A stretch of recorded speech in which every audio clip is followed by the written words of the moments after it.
అంటే ఇక్కడ ఒకటండి, కార్తీక మాసంలో అలా ఉండాలి, ఇలా తినకూడదు అనేది ఏం లేదు. మనకి ఇష్టం అనేది ఒకటి ఉంటుంది. మనకి మనస్సు ఆత్మ సంతృప్తి అనేది ఒకటి ఉంటుంది. మనము ఏదైనా దీక్ష తీసుకున్నాం అనుకోండి, ఏదైనా ఉపాసన కానీ, ఏదైనా పీఠాధిపతి కానీ, సాధన కానీ చేసేవారైతే కనుక కార్తీక మాసం అనేది పవిత్రతతో కొంతమంది చెప్పులు కూడా వేసుకోరు.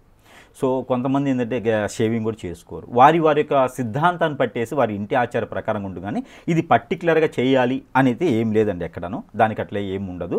అది వారి యొక్క ఇష్ట ప్రకారంగా చేసుకునేటువంటి విధానమే ఉంటుంది. మామూలుగా ఏంటంటే మనం ఆలయంలోకి వెళ్ళేటప్పుడు చాలా పవిత్రంగా వెళ్తాం. అలానే ఆలయంలో ఉండేటువంటి దేవత దేవుడు మన ఇంటికే వస్తున్నారన్నప్పుడు మనం ఇంకా ఎంత పవిత్రంగా ఉండాలి, అది ఒక్కటి మనం ఆలోచించుకోవాలి. కానీ పర్టికులర్గా ఏ పురాణంలో కూడా ఇలా ఉండాలి, ఇలా చేయాలి అనేది ఎక్కడ లేదు. అలాంటి నియమాలు అయితే ఏం లేవు. దీక్ష తీసుకోవాలనుకున్నవారు, లేదా సాధన చేసుకోవాలనుకున్నవారు, ఏదో నోము నోచుకోవాలనుకున్న వారైతే మాత్రము అలాగా వారు అనుకున్న పద్ధతిగా ఉంటే మంచిది. ఈ కార్తీక మాసం ఏంటంటే ఎందుకు తినరంటే దానికి రీజన్ ఏంటంటే చల్లగా ఉంటుంది వాతావరణం. మామూలుగా ఎండాకాలంలో తిన్నవే అరగవు ఒక్కొక్కరికి ఈ రోజు ఉన్నటువంటి పరిస్థితుల్లో.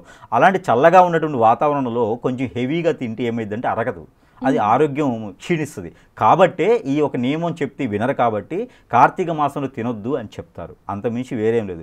అన్ని రకాల జంతువులు తిన్నామనుకోండి, అది అరగకుండా ఏమవుతుంది, హాస్పిటల్ పాలవుతూ అనమాట.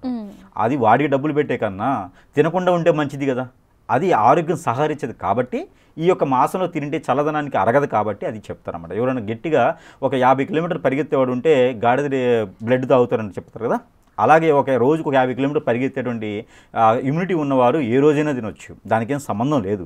ఉండాలనుకున్న వారైతే ఖచ్చితంగా ఉండొచ్చు.